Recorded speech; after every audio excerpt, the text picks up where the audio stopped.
అందరికీ నమస్కారం. ఈరోజు విషయం వినికిడి పెరగడానికి రేడియో ఆవశ్యకత. మనకు 1985 వరకు టీవీ యొక్క ఆవశ్యకత, టీవీ యొక్క వినియోగం చాలా ఉండేది. 85 తర్వాత అప్పుడప్పుడే టీవీ మనకు ఇంట్రడ్యూస్ అయింది. తర్వాత 2000 సంవత్సరం తర్వాత టీవీ యొక్క వినియోగం విరివిగా పెరిగిపోయింది. మనకు దైనందిన జీవితం లోపల రేడియో ప్రతిరోజు మనకు అలారం లేకుండానే ఇంట్లో పెద్దవాళ్ళు ఉదయం 5 గంటలకే స్టార్ట్ చేసేవారు. టీవీ లోగో మ్యూజిక్తో స్టార్ట్ అయిన తర్వాత సుబ్బలక్ష్మి గారి మరి గానంతో, వేద పండితుల సుప్రభాతంతో స్టార్ట్ అయ్యి దాని తర్వాత గాంధీ మార్గం అనే సూక్తులతో స్టార్ట్ అయ్యేది. దాని తర్వాత పొలం పనులు, తర్వాత వార్తలు వచ్చేవి. ఈ వార్తలు వినాలనే ఆసక్తితోని పొలం పనులు కూడా వినేవాళ్ళం. వ్యవసాయదారులు కాకున్నా కూడా పొలం పనులు వినేవాళ్ళం.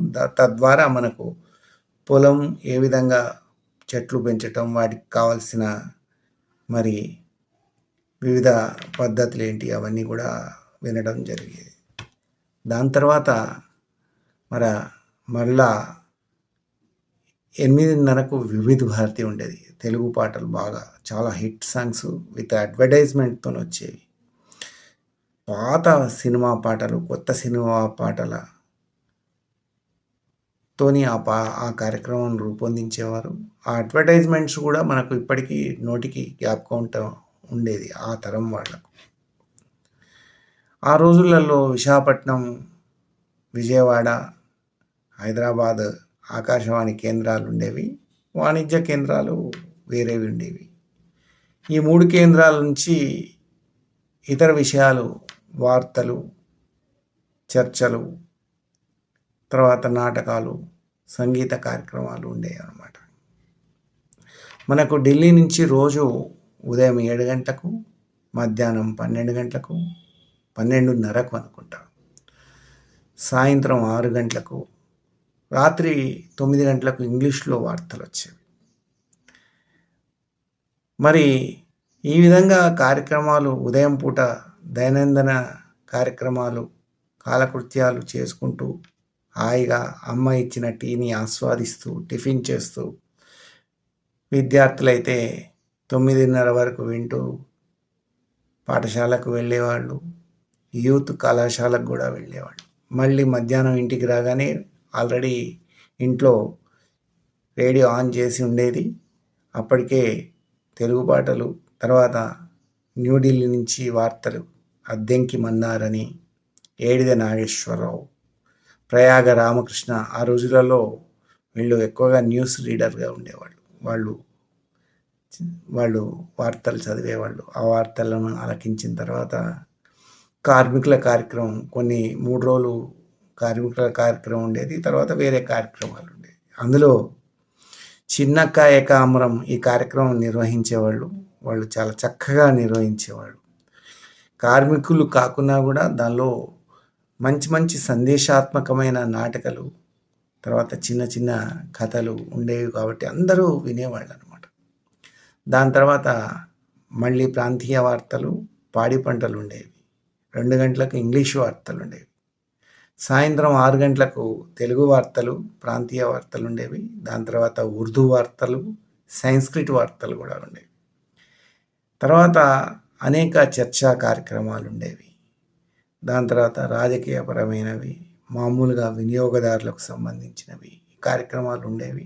8 గంటలకు వివిధ భారతి లోపల హిందీ హిట్ సాంగ్స్ ఉండేవి. అంతేకాకుండా ఇంగ్లీష్ వార్తలు 9 గంటలకు ఉండేవి. 10-10:30కు మంచి సంగీత కచేరీలు, మంచి నాటకాలు ఇవన్నీ ఉండేవన్నమాట. ఇవన్నీ ఆస్వాదిస్తూ ఆ రోజు మరి రేడియోల ముందు రేడియోని అందరూ తప్పనిసరిగా వినేవాళ్ళు. వినికిడి జ్ఞానం, తర్వాత ఓపిక, సహనం పెంచుకునేవాళ్ళు. ఇక క్రికెట్ వచ్చిందంటే మనం 5 రోజుల క్రికెట్ ఉండేది. వన్ డే క్రికెట్ గానీ, టీ20 గానీ ఆ రోజులలో ఉండేది కాదు. ఆ రోజుల్లో 2 రకాల రేడియోలు ఉండేవి. ఒకటి బ్యాటరీలతోని, ఇంకోటి కరెంటు ద్వారా నడిచేది. ఎక్కువగా కరెంటు ద్వారా నడిచే దాన్నే ప్రిఫర్ చేసేవారు. ఎందుకంటే అది తక్కువ ఖర్చుతో కూడుకున్నది. మరి ఆ రేడియోను ఎత్తులో ఒక బల్లపీట మీద పెట్టేవారు కాబట్టి అందరూ ఆ హైట్‌కి సరిపోరు కాబట్టి గోడకు ఆనుకొని మెల్లగా పెట్టుకొని వినేవాళ్ళు. ఎందుకంటే ఎక్కడ తల్లిదండ్రులు పెడితే కోపడతారో అని మెల్లగా పెట్టుకొని 5 రోజులు ఎంజాయ్ చేసేవాళ్ళు. 5 రోజుల క్రికెట్ మ్యాచ్‌ను. మధ్య మధ్యలో ఇబ్బందులు కలిగేవి. కరెంటు పోవటం, తర్వాత సరిగ్గా బ్రాడ్‌కాస్టింగ్ రాకపోవటం, దానివల్ల కూడా ఆతృత పెరిగేది. ఏమయ్యేది ఏమో అని. ఈ విధంగా నడిచేది. ఇక సండే కార్యక్రమాలు చెప్పడానికి వీల్లేదు. ఎందుకంటే ప్రత్యేక కార్యక్రమాలు ఉండేవి. అందులో మధ్యాహ్నం పూట 2 గంటల 10 నిమిషాలకు బాలానందం కార్యక్రమం. అందులో అన్నయ్య, అక్కయ్య వీళ్ళు కార్యక్రమాలు చాలా చక్కగా నిర్వహించేవాళ్ళు. ఆ కార్యక్రమం చాలా బ్రహ్మాండంగా ఉండేది పిల్లలకు. తర్వాత 3 గంటలకు నాటిక. అప్పుడప్పుడు సినిమాలు కూడా వేసేవాళ్ళు. పాత హిట్ సినిమాలు 3-4:30 వరకు. నాటికలు, పాత నాటికలు, కన్యాశుల్కం లాంటిది, ఎద్దనపూడి సులోచన గారి నవలలు, చిట్టుబాబు గారి నవలలు నాటకం రూపంలో ఉండేవి. ఇవన్నీ చూసి మేము అనుకునేవాళ్ళం, ఇంత చిన్న డబ్బా లోపల ఇంతమంది వచ్చి ఎట్లా పట్టి మనకు ఈ కార్యక్రమం చేస్తున్నారనే ఆలోచన ఉండేది. అప్పట్లో తెలియదు కదా.